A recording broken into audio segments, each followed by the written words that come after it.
नमस्कार।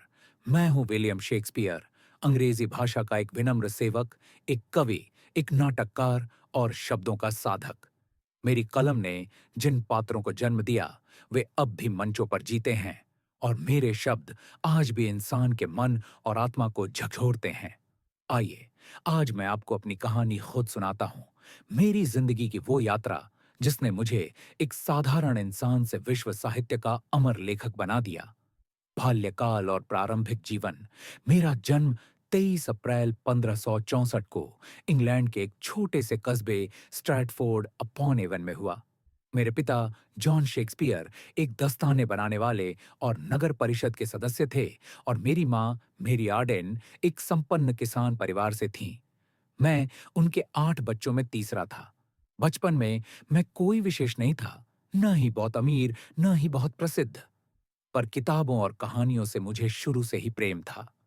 मैंने स्थानीय ग्रामर स्कूल में पढ़ाई की, जहां मैंने लैटिन भाषा, प्राचीन साहित्य और इतिहास का अध्ययन किया।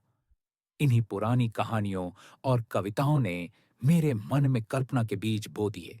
युवावस्था और विवाह सिर्फ 18 वर्ष की उम्र में मैंने एक ऐसी यात्रा शुरू की जिसने मेरी जिंदगी की दिशा बदल दी। मैंने शादी की एन हैथवे से, जो मुझसे 8 वर्ष बड़ी थीं। हमारे 3 बच्चे हुए, सुसैना और जुड़वां हेमनेट तथा जुडिथ। मेरी जिम्मेदारियां बढ़ गईं, लेकिन मेरे भीतर एक बेचैनी थी, शब्दों और मंच की ओर खिंचाव। स्ट्रैटफोर्ड की सीमाएं मुझे छोटी लगने लगीं और फिर मैंने साहस जुटाया। अपने सपनों का पीछा करने के लिए मैं लंदन चला गया। लंदन की ओर यात्रा। लंदन में मेरी शुरुआत आसान नहीं थी। मैंने पहले थिएटरों में छोटे छोटे काम किए, पर्दे उठाने से लेकर कलाकारों की मदद करने तक। धीरे धीरे मैं मंच के पीछे से मंच के आगे तक पहुंचा। मेरे शब्दों ने दर्शकों का दिल जीतना शुरू कर दिया। मेरी पहली रचनाएं थीं ऐतिहासिक नाटक जैसे हेनरी फिसिक और रिचर्ड थ्री। इन नाटकों ने मुझे पहचान दिलाई। लोग कहते थे, यह युवा लेखक भाषा को किसी जादूगर की तरह मोड़ता है। शब्दों से दुनिया बदलने की कोशिश। फिर शुरू हुआ एक स्वर्णिम युग। मैंने लिखे कॉमेडी, ट्रेजेडी और रोमांस। हर नाटक में मानव स्वभाव की गहराई को तलाशने की कोशिश की। रोमियो और जूलियट में मैंने प्रेम को मृत्यु से भी महान बताया। हैमलेट में मैंने मनुष्य की उलझनों और आत्मा की आवाज को शब्द दिए। मैकबेथ में मैंने लालच और पाप की कीमत दिखाई। ओथेलो, किंग लियर और जूलियस सीजर में मैंने सत्ता, ईर्ष्या और भाग्य की कहानियां कहीं। मैंने कभी खुद को लेखक नहीं समझा। मैं तो सिर्फ मनुष्य की भावनाओं को भाषा देने की कोशिश करता रहा। मेरी कलम में इंसान की कमजोरियां भी थीं और उसकी महानता भी। थिएटर और ग्लोब का जन्म मेरे कुछ साथी और मैंने मिलकर एक नया रंगमंच बनाया, द ग्लोब थिएटर। यह जगह मेरे सपनों का मंदिर थी। यहीं मेरे अधिकांश प्रसिद्ध नाटक खेले गए। हर वर्ग के लोग, राजा से लेकर आम नागरिक तक, मेरी कहानियां देखने आते।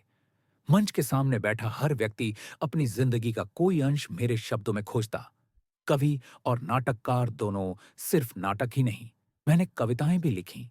मेरे सोनेट्स, कुल 154, आज भी प्रेम और सौंदर्य की गहराई को व्यक्त करने के लिए उद्धृत किए जाते हैं।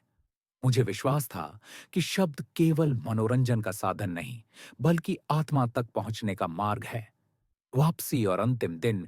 लगभग 20 वर्षों तक लंदन की रंगीन और चुनौतीपूर्ण जिंदगी में रहने के बाद मैंने अपने गृहनगर स्ट्रैटफोर्ड लौटने का निर्णय लिया। वहां मैंने शांति से अपने अंतिम दिन बिताए। 23 अप्रैल 1616, अपने जन्मदिन पर ही मैंने इस दुनिया को अलविदा कहा। पर मैं मानता हूं, लेखक कभी नहीं मरता। उसके शब्द उसकी मृत्यु के बाद भी सांस लेते रहते हैं। मेरी विरासत आज 400 वर्षों से भी अधिक समय बीत चुका है, लेकिन मेरे शब्द अब भी जिंदा हैं। मेरे नाटक आज भी मंचों पर खेले जाते हैं। मेरी कविताएं अब भी प्रेमियों के होठों पर हैं और मेरी कहानियां हर उस इंसान के दिल को छूती हैं जो इंसानियत को समझना चाहता है। मैंने कभी अमर होने की कोशिश नहीं की। मैंने बस सच्चाई कहने की कोशिश की और वही सच्चाई आज मुझे अमर बना चुकी है। मैं हूं विलियम शेक्सपियर, एक साधारण मनुष्य जिसने शब्दों के सहारे इंसान की आत्मा को आवाज दी। अगर मेरे शब्दों ने आपको सोचने पर मजबूर किया, अगर मेरे पात्रों में आपने खुद को देखा, तो मेरी यात्रा सफल रही।